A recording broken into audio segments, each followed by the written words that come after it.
গেল সপ্তাহের তুলনায় সবজির দাম কিছুটা বেড়েছে। সরবরাহ কম ও গাড়ি ভাড়া বাড়তি থাকায় বাজার দর ঊর্ধ্বমুখী বলে জানান বিক্রেতারা।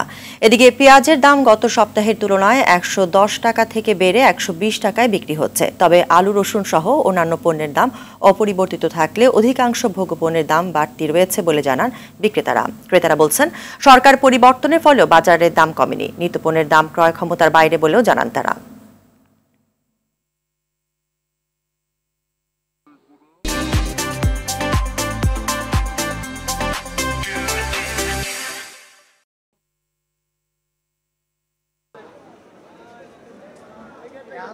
বর্তমানে তো বন্যা চলে, সবজির যে সরবরাহ কম, সবকিছুরই হালকা পাতলা দাম বাড়তি। আর পরবর্তীতে কি হয় বলা যায় না। জিনিসপত্রের দাম মোটামুটি এখনো আছে, যে বন্যা পরিস্থিতি মানে এখনো ওইটার প্রভাব এখনো পড়ে নাই।